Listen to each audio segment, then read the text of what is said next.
So for anyone who's been living under a rock for the last couple of weeks, voice actor Vic Mignogna has been under accusations, alleging sexual abuse, and to this day we have no proof of any of this. And it was announced by him a few days ago that he was going to go to Kamehacon, which is this Dragon Ball fan convention. He's most especially known for voicing Broly. Um, so what ended up happening was that several VAs who have, I guess, decided to side with his accusers have announced they're pulling out, in addition to some other people. Um, and I have to tell you, it's really funny to watch because when you're a voice actor, right?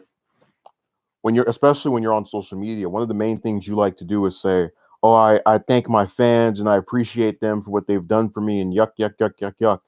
But I noticed that when Vic announced he was coming back, I saw a bunch of fans who were cheering and happy and glad this person who, again, has no actual evidence tying them to any of these claims able to come.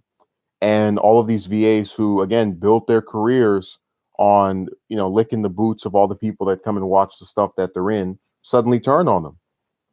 And, I thought it was really comedic when there was a commentator, I'm forgetting what their name is, but they were saying that whenever you have these conventions, there's usually security and they usually have a schedule and an assistance in terms of, how you can expect the convention to go down. So basically, let's say no one pulled out, but a bunch, like half of these people, which is not even half, I don't think so, but dozens or a multitude of them had some problem with Vic. Well, by the standards of the convention, they can have it arranged to where they don't show up on the same day as him. That their booth is in some other room or somewhere that's far enough away to where they would not stand a good chance of coming in direct contact with him. There's many ways to get around having people at the same places that don't like each other, or that just don't want to see each other for other reasons that one side claims and the other side asks for proof on. But going back to what I was saying, you ended up getting this weird influx of these people on social media that like to consider themselves relevant or a big deal. And look, I'll freely admit, I think the voice actors all have their own varying levels of importance. Like the person who plays Vegeta Sabat, right, the VA, if he pulls out, that's a significant person that there's actually a group of people who want to see. But the person who pulls out that plays, I don't know, a form of Boo, especially when that character, you get the point that there are certain people who, based on the role they're attached to, were they to pull out, there'd be a larger substantive outcry. But the thing is, these VAs can't expect for their withdrawal to actually signify the end of this stuff. I don't know, Ruben. It's definitely the end of a lot of these VAs being respected by the fans, because just a few months ago, if you had asked me what do I think of any of the Dragon Ball voice actors or just any of these Funimation voice actors, I would have said I don't. I have no position on them. And then I saw Marchi, that one VA, the one that accused Vic. I think she was the first one out of the prominent people. And I told you she would sit on Twitter for like 2 or 3 weeks every day, just responding back for hours to random people that just would make an account.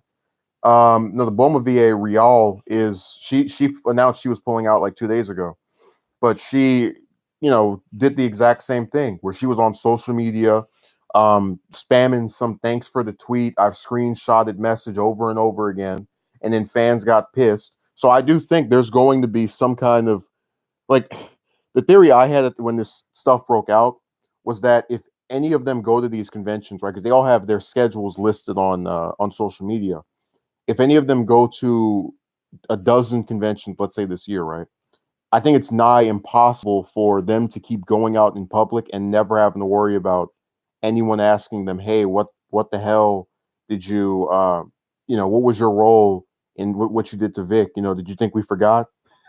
you thought that 3 months passed and we don't remember anymore?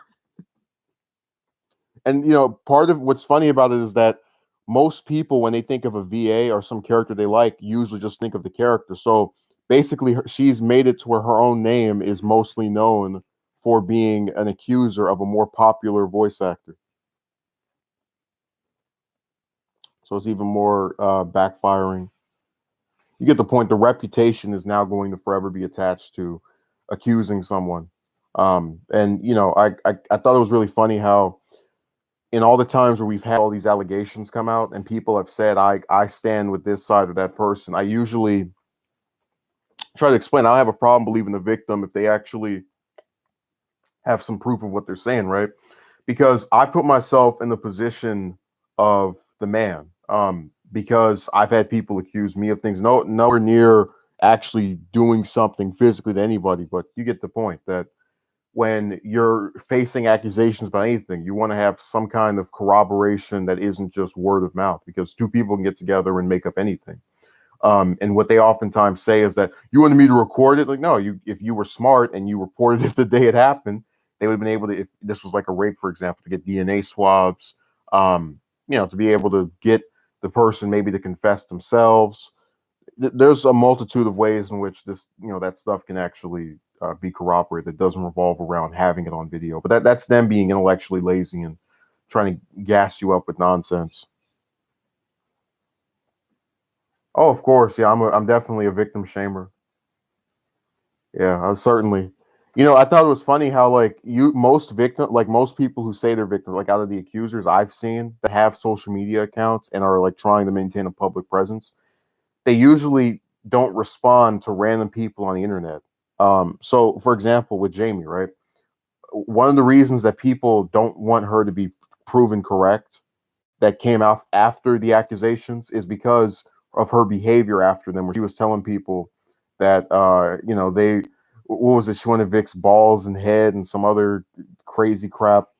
Uh, and when you see a person act that way, right? I mean, like picture any other claims, right? Like for example, imagine if when Fox was doing all their videos on Kavanaugh, if Christine Blasey Ford made a YouTube channel and went in the chat room arguing back and forth with all the people, like that's crazy. Again, most of them are savvy enough to know the internet is filled with a bunch of people who have all kind of varying opinions about the matter, and you need to get off of here if you actually want to, contain your sanity. I got accused of being a victim shamer too. Hey, everybody does, but here's the thing: when you go on any of their accounts, they'll call people trolls when they like bring up that they have no evidence. And then what I always thought was funny was that if that person with 0 followers or however little followers came on there and started kissing your behind and said, "Oh, I believe you so much, and I hope that you get justice, and I stand with you," and all that mushy stuff, you would have had no problem believing that they were a real person. I thought that was really funny that they pretend as if you know you're automatically a troll if you don't have like a picture or whatever. But then anyone that goes on there and does this says something that is in their favor with the same kind of like account setup, they don't have any problem believing in the truth of, or rather in the validity of that identity, that person. So it goes back to the hypocrisy where basically it's double standards. Just like there's a user on Twitter who accused Jamie. His name's whether I don't know what gender they are, but their username is Ghost Shell Zen, and they said that Jamie touched them years ago. And then I see all these people that go on this person's account and tell them to do all this stuff and where's the proof and yada yada. I'm like, but you guys are the same ones who say you believe victims, regardless of evidence. So like, what the hell? And then they try to go after a lot of the people who kind of like, because what I've said before is that whenever you post something on Twitter, you have the option to mute people you don't follow, and most people are not following each other. So that literally means most of the site can write all kind of stuff to you, and you would never know about it. So these people, like every voice actor now at this point, right? I've seen them after they write some kind of comment that they know is going to get some significant portion of people to be pissed at, argue back and forth with them, or have some kind of exchange of words. Like the VA for Hercule got in trouble because he was talking about some I think it was like a 12 or 13-year old's mom, and then the one for Boo was saying some crap 2 days ago. It's just, oh my god.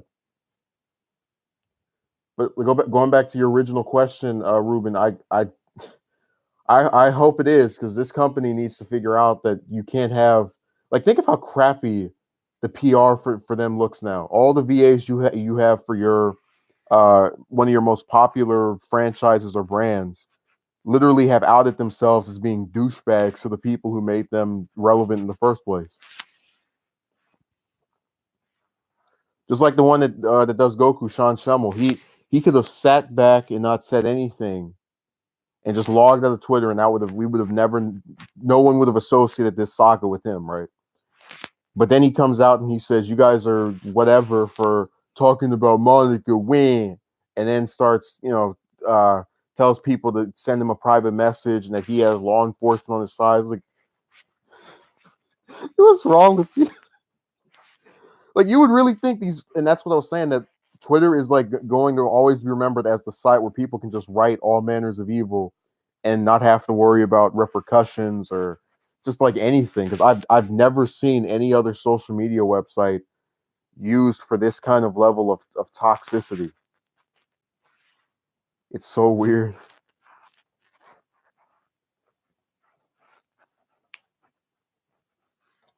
trying to think, what else can I say that we haven't already touched on? Also, I wish you had been in the stream yesterday, Ruben. You would have been able to see the Mueller report breakdown. I had somebody come in there and they were like, I really hope my president colluded with the foreign power. And I know more than the person who investigated it because I'm really smart. But yeah, I believe that. But look, going back to what I was saying, you actually have a lot of people who have used Twitter as kind of this place to. So what I don't get, right, is that so many of these people have the same amount of power I do, where they can turn the camera on and talk about something and not have to hide behind a computer screen, as far as like typing out the stuff on the keyboard. And remember, these are not like random trolls or anything online. These are VAs that are known for using their voice, and that's what they're most prolifically associated with. And yet, for some reason, the only place where we can get any of them to really talk about this or discuss it at all is Twitter. Like, it's so weird that that site has turned into basically the way social media is set up. The voice actors have made Twitter like the epicenter of responses and checking in, and it's just so weird. Ugh. For acting like they are real celebrities with powers, mob mentality. No, the mob has actually been more like, I'm not, and mobs aren't always necessarily a bad thing. The mob has mostly been with Vic supporters, because they, like, all of them just to gang up on, like, hey, this is ridiculous. What are you talking about?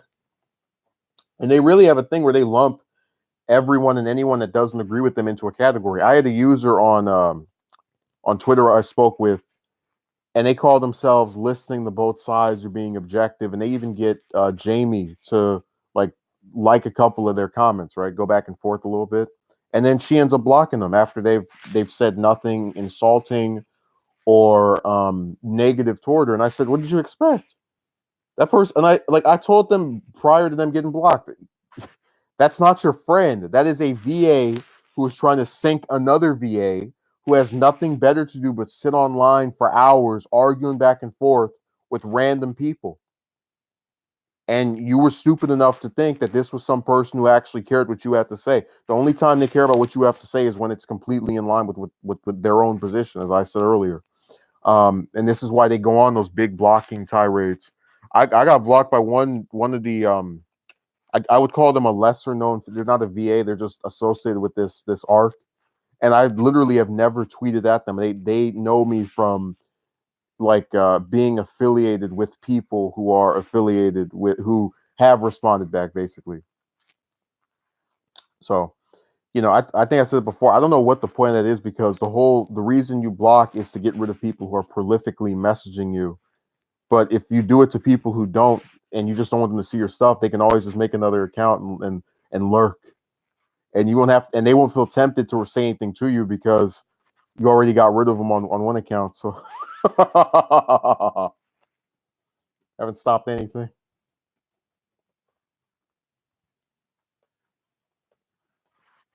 Or Ruben, do you have anything left to say, or is that your final comment?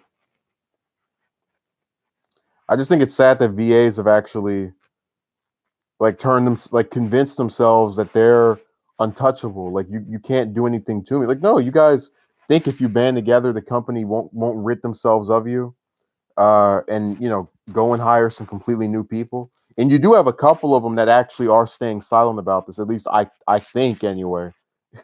But it's really disturbing how almost for like every major character associated with this brand now, like all the people who play like the big roles in the show, right?